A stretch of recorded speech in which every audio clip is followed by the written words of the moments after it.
চলো কেন একটু একটু রোমান্স করি, মন চাইতেছে হঠাৎ করে। জানোই বা শুনেছি আগামী মাস থেকে নাকি এই ফ্ল্যাটের ভাড়াটাও বাড়িয়ে দিবে, কিন্তু কি করব বলো, আমার যে অফিসের বস রিপন সাহেব সে তো খুবই কড়া। তাকে তো যদি সে আমাকে প্রমোশন না দেয় তাহলে তো আমার চলাফেরাটা খুবই টাফ হয়ে যাবে। আমি কিছু বুঝি না। আমি থাকতে তুমি তোকে চিন্তা কেন করো? আমি তো আছি। দরকার হলে আমি বাসায় কিছু বাচ্চা পড়াবো, পাশাপাশি যদি পারি অনলাইনে একটা জব করব।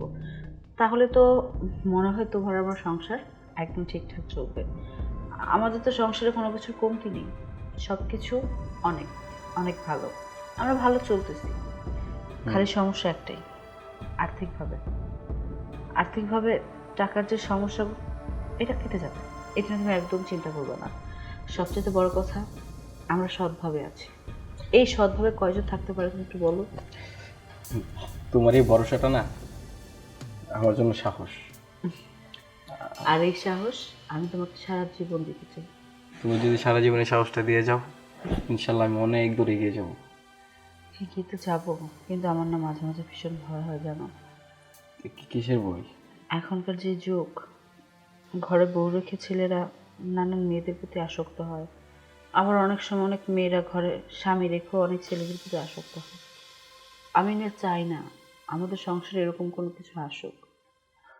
যত কষ্টই হোক না কেন, আমরা যেভাবে আছি, ছিলাম, সেভাবেই থাকবো। আমাদের সবচেয়ে প্রয়োজনীয় জিনিস কি এখন জানো? শুধু বিশ্বাস আর ভরসা।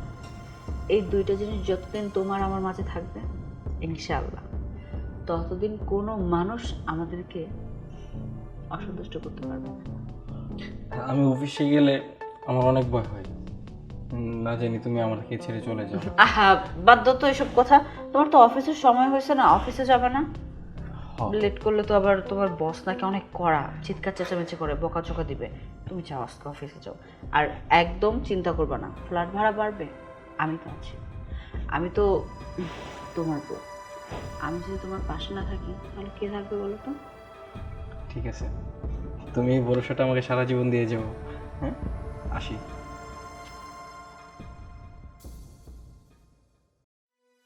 এত বড় একটা দায়িত্ব কাকে দিব?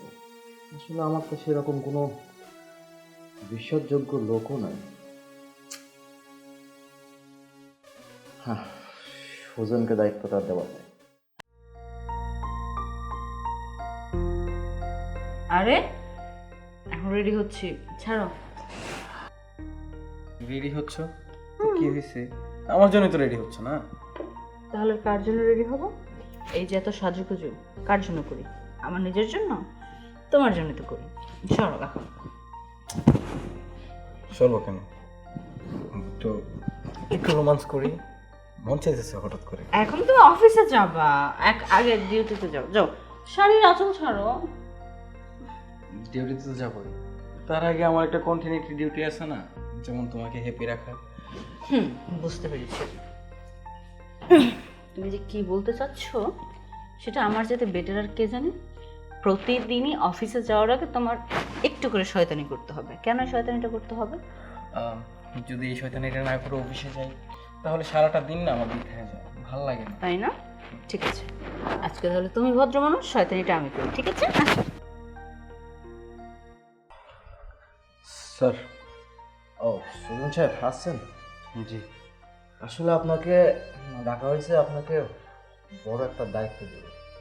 জি স্যার, বলুন। আশা করি দায়িত্বটা আপনার পালন করবেন।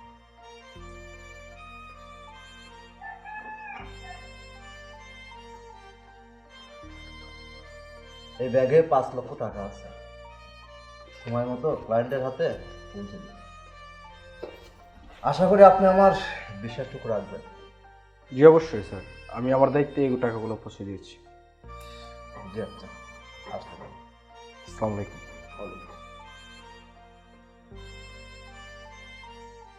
আসসালামু আলাইকুম।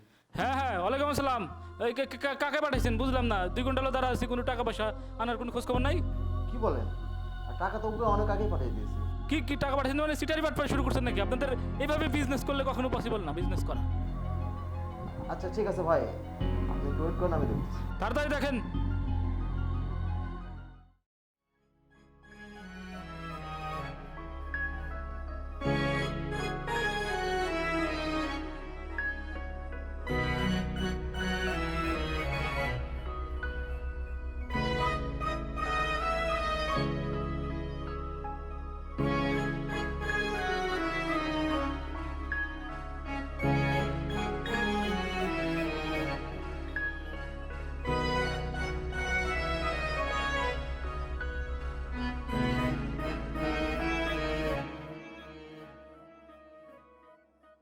কি ব্যাপার,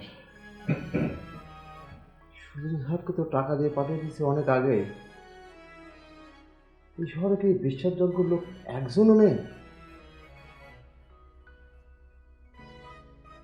আমি কি একজনও বিশ্বাসযোগ্য লোক পাবো না? সুজন সাহেবকে এতগুলো টাকা দিয়ে পাঠিয়ে দিলাম, সুজন সাহেব কি টাকাগুলো নিয়ে পালিয়ে গেল?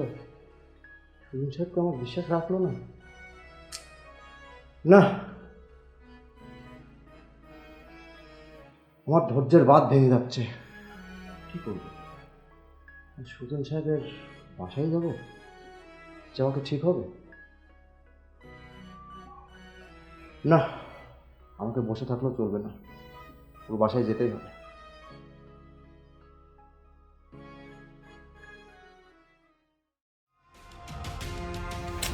বুঝলাম না আজকে সুজন এত লেট করতেছে কেন আসতে? ও তো সবসময় অনেক তাড়াতাড়ি চলে আসে। আমার একটু ভালো লাগতেছে না, খুব টেনশন হচ্ছে। ওর কি কোনো বিপদ হলো? এখনো তো আসেনি। উফ, এখনো আসতেছে না কেন? আসছে। তোমার এত সময় লাগলো আসতে? কি ব্যাপার, আপনার স্বামী কই? আর স্বামী কই মানে? অফিসে। ও ও তো এখন পর্যন্ত আসেনি, অন্যান্য সময় তো আরো আগে চলে আসে। আজকে তো লেট হচ্ছে কেন? সে আমার অফিস থেকে 5 লক্ষ টাকা নিয়ে পালিয়েছে। এ দেখেন, যা বলছেন বলছেন, দ্বিতীয়বার এই কথা বলবেন না। আপনি আমার স্বামীকে নিয়ে বাজে কথাবার্তা বলতেছেন, আপনার তো সাহস কম বড় না? আপনি হতে পারেন তার অফিসের বস। তো বসে যে কি হয়েছে, মাথা কিনে নিছেন নাকি যে আপনি বাসার মধ্যে এসে যা ইচ্ছে তা বলবেন, আমার স্বামীর নামে অপবাদ দিবেন আর আমি মেনে নিব? জি না, আমার স্বামী এই ধরনের কাজ করতেই পারে না। শুনেন, আপনার এত ফাও কথা শোনার আমার সময় নেই। আমার ক্লায়েন্ট, তাকে টাকা দিয়ে পাঠিয়েছি, আমার ক্লায়েন্ট যা না তা বলে আমাকে অপমান করছে। সে একটা চোর। দেখেন, এখন কিন্তু আপনি লিমিট ক্রস করতেছেন। আপনি এই মুহূর্তে যদি আমার বাসা থেকে বেরোয় না যান, আমি কিন্তু ঘাট ধাক্কা দিয়ে বের করে দেবো বলে দিলাম। যান। শুনুন, আপনার স্বামী কোথায় বের করেন, তা না হলে কিন্তু আমি অন্য ব্যবস্থা নিতে বাধ্য হব। আপনার স্বামী একটা চোর। আচ্ছা, ও অফিস থেকে কখন বেরোচ্ছে? তাও 2 ঘন্টার উপরে। 2 ঘন্টা হয়ে গিয়েছে, কিন্তু অফিস থেকে তো বাসায় আসতে মাত্র 10 মিনিট লাগে। 2 ঘন্টা হয়ে গেছে। ও কোথায় গিয়েছে? ওর কি কোনো মানে সমস্যা টমস্যা হলো নাকি? আমি বুঝতে পারতেছি না। ওকে একটা ফোন দেন না প্লিজ, ওকে একটা ফোন দেন। আমি ফোন দিচ্ছি, ফোনও ধরতেছে না, ফোন বন্ধ। আমিও অনেকবার ট্রাই করেছি, আসলে তার ফোনটা বন্ধ। আল্লাহ, আমার সুজনের কি হয়েছে? শোনেন, আপনার স্বামী আমার ক্লায়েন্টের 5 লক্ষ টাকা মেরে দিয়েছে। আজকের মধ্যে যদি আমার টাকাটা ফেরত না দেয়, তাহলে কিন্তু আপনার স্বামীকে আমি পরিচয় দিতে বাধ্য হব। দেখেন, আমার স্বামী যদি আসলেই কাজটা করে থাকে, দরকার হলে আমার গহনাগাটি যা আছে সব কিছু বিক্রি করে আমি আপনাকে টাকা পরিশোধ করবো। সুজন, সুজন, এগুলো কি? এরকম হয়েছে কিভাবে? কি হয়েছে তোমার? আমি আমার অফিসের একটি কাজে একটা ক্লায়েন্টকে টাকা দিতে গিয়েছিলাম। যাওয়ার সময় একটি দুর্ঘটনা হয়, বাইক অ্যাক্সিডেন্ট। তোমার কোথাও লাগেনি তো? তোমার খুব কষ্ট হচ্ছে তাই না? আরে রক্ত বের হচ্ছে। চলো ভেতরে আসো। স্যার, টাকাটা তো আমি দিতে পারি নাই। এই যে আপনার টাকা, আসলে অ্যাক্সিডেন্টের কারণে দিতে পারিনি। আপনি এটা কোনো প্রকারে পৌঁছে দিলেন।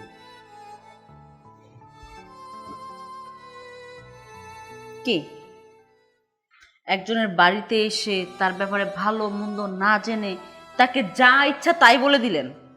এখন আপনি যে বললেন আপনার টাকা নিয়ে আমার স্বামী পালিয়ে গিয়েছে, কত সময় লেট করছে? 2 ঘন্টা। আহামরি বেশি সময় তো আর না। এই 2টা ঘন্টার মধ্যে আপনি একটা মানুষকে যাচাই বাছাই করে ফেলছেন।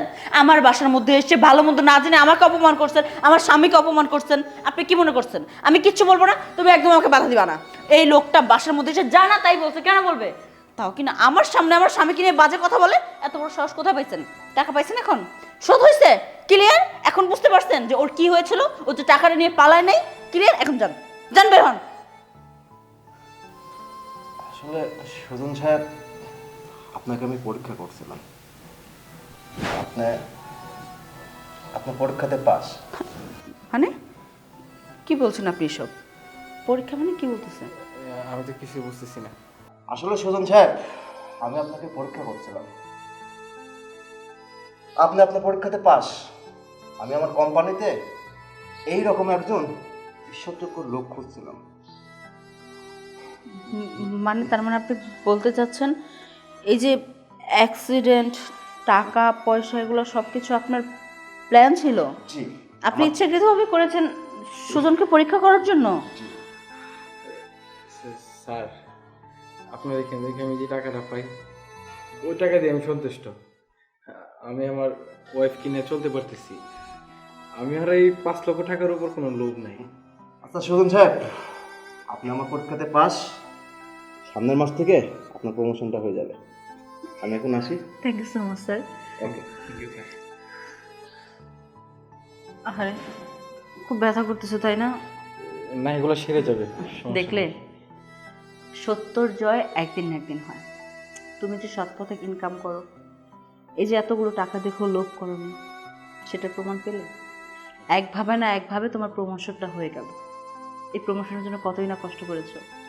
উপর আল্লাহ চাইলে সব কিছুই হয়। সৎভাবে থাকলে সতের পরিচয় আল্লাহ দেয়। সবই তোমার দোয়া। আচ্ছা চলো, তোমাকে একটু ব্যান্ডেজ করে দিই, আসো।